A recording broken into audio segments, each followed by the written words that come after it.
What's going on, everyone? Tommy P here, back with another naturally obsessed look into basketball. And before we get into this video, as always, I want to remind you that I am not a basketball expert.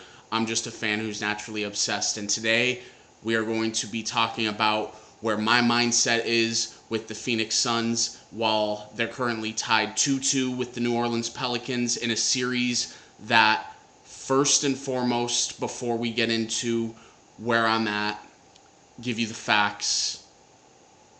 I think I owe the New Orleans Pelicans and head coach Willie Green a genuine, sincere apology for being so arrogant and being so overly confident in this series, because I did not take them seriously at all. I did not do my due diligence in looking into this series the way I would with any other series that's being played right now. I got my first rule is never let emotion get in the way of genuine factual analysis, and I broke that rule. This team, when I genuinely look at the season they had, the adjustments they made midway through the season, the adjustments they've made during this series with the Suns, this is a damn good basketball team.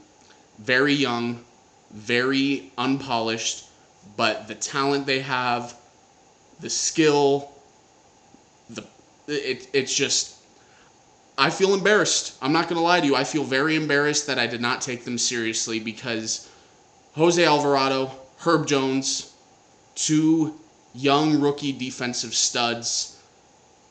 Brandon Ingram is on the precipice of being a superstar. That man he's going to be a problem for years to come. And CJ McCollum, they are getting every single ounce that they were hoping to get out of him when they made that trade. That being said, and before I get into my next point, Willie Green, hats off to you. You have done a phenomenal job, and thus far, through 4 games, you have outcoached the NBA Coach of the Year in Monty Williams. You've done a phenomenal job.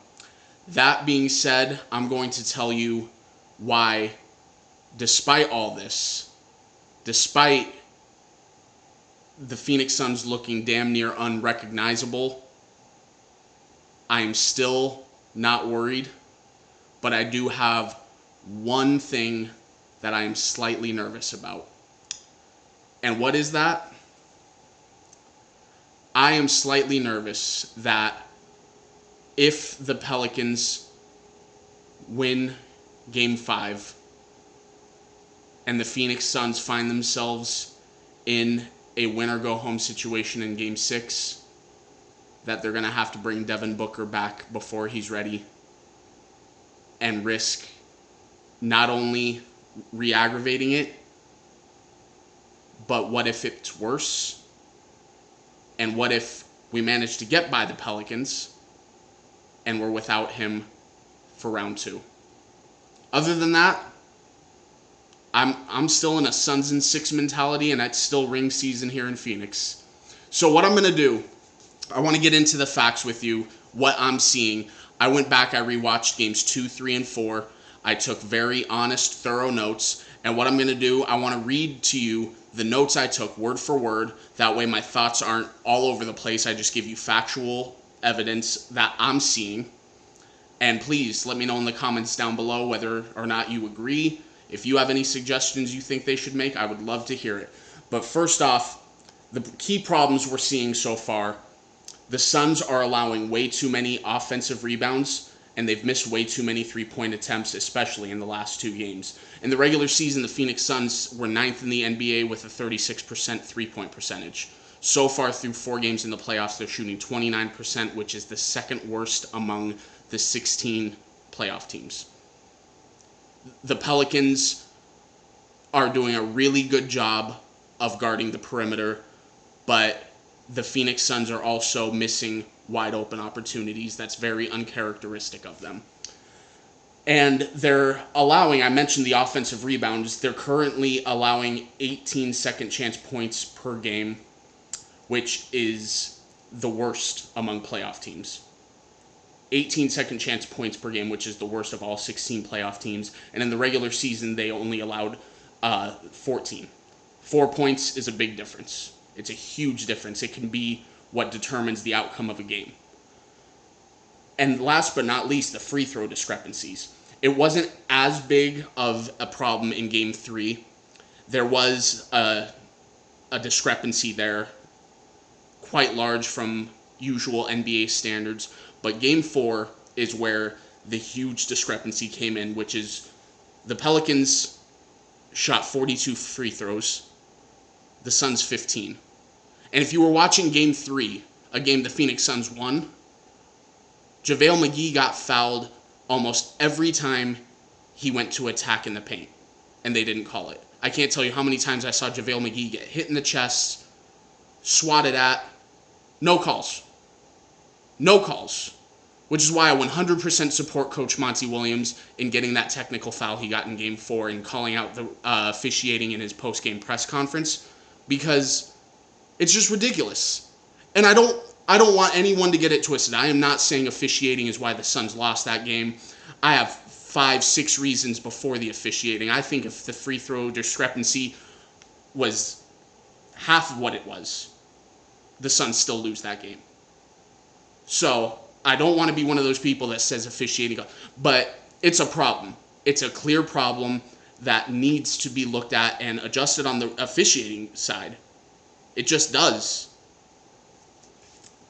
And the one thing I want you to think about before I get into the adjustments that I'm hoping, and I truly do believe Coach Monty Williams is going to make, is that this team has to realize it might come down to them making these adjustments rather than hoping trends from the regular season are going to just magically come back, because we're coming up on Game 5 of the playoffs.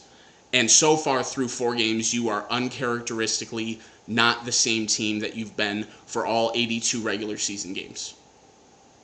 At some point in time, you have to make the adjustment, and as you prepare for the second round, start getting back to the basics of what made you such a great team, the best team in the NBA all season long.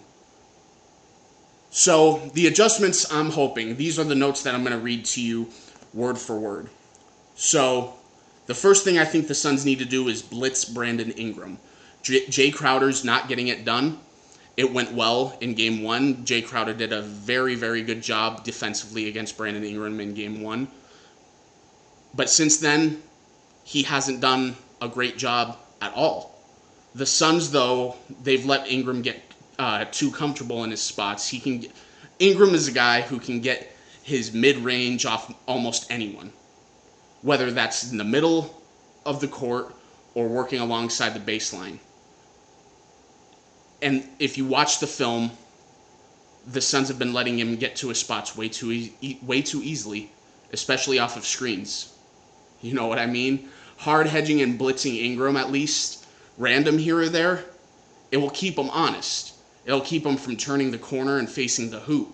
It'll force him to make a decision to pass the ball to someone else. The Suns are at a point in time where Ingram scored 30 points in 3 consecutive games. Ingram has almost single-handedly beat you. You're at a point in time where now you have to dare Brandon Ingram to trust his teammates and let someone else try to beat you. That's number one. And before I move on to number 2, a lot of things I've been seeing on social media are, why isn't Mikal Bridges on Brandon Ingram more? Well, let me answer that.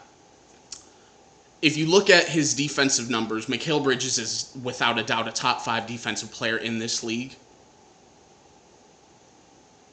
If you look at the numbers statistically, the most favorable matchups for Mikal Bridges are against smaller guards, which is why he's on CJ McCollum so much.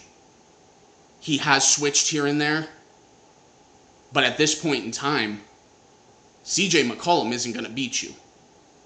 He's going to get his 15, 20, maybe 25, but that's not going to single-handedly beat you. So you have to make the adjustments. I'm hoping Jay Crowder's going to stay. on Brandon Ingram. I'm letting you know that right now. But what I'm hoping is now that we have Cam Johnson in the starting lineup, who is a very, very underrated defender, hopefully we'll see more packages of the two of them being able to blitz Brandon Ingram, double team him, trap him, and force him to make those decisions of passing to one of his teammates and seeing what happens there. Second part is picking up the pace. You know, Chris Paul is a traditional NBA point guard, slow, very mentally strong. He uses his mind. He's not the most gifted athlete in the world. And he's perfect for the NBA playoffs. That type of point guard is perfect because the game naturally slows down. The problem with this, though, is with the defensive advantages that the Pelicans have. We saw it perfectly yesterday. Alvarado was finally starting to get through. They're starting to physically wear him down. We're seeing similar adjustments that the Milwaukee Bucks made in the finals, where they chose to use Drew Holiday to pick up Chris Paul 94 feet the entire length of the court. And that's going to wear a player, especially one of the criticisms about Chris Paul, all-time great point guard who just can't get it done. One of the reasons being he's so small, and with that style of defense, a body naturally wears down. They were using a very similar style of defense in the finals on DeAndre Ayton. Very similar. Obviously, two different positions. He's primarily in the post, but same principle, and that caused a 7-footer in DeAndre Ayton to start breaking down physically. Imagine someone who's a foot shorter. You're going to wear down. And the biggest problem with Chris Paul, and the reason why it's so easy to trap him right now, is because now that Devin Booker's gone, there's no one else on the Phoenix Suns outside of Chris Paul that can create their own shot, create their own offense. DeAndre Ayton, who feeds him the ball? Mikal Bridges, Cam Johnson, Jay Crowder, slashers, perimeter shooters. Who gets them the ball? So that's where the biggest problem for the offensive struggles are coming from, is that Chris Paul is now the only healthy Phoenix Sun that can create offense by himself. Every other player on the team relies on Chris Paul to make something happen. So they need to, where I'm getting into on my final adjustment that needs to be made, they need to use more bench depth. JaVale McGee cannot be your best player off the bench. He just can't.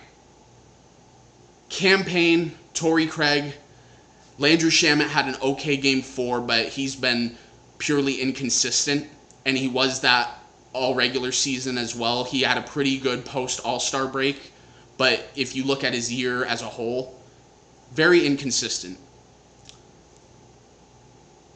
I love Cam Payne, and he's not going anywhere.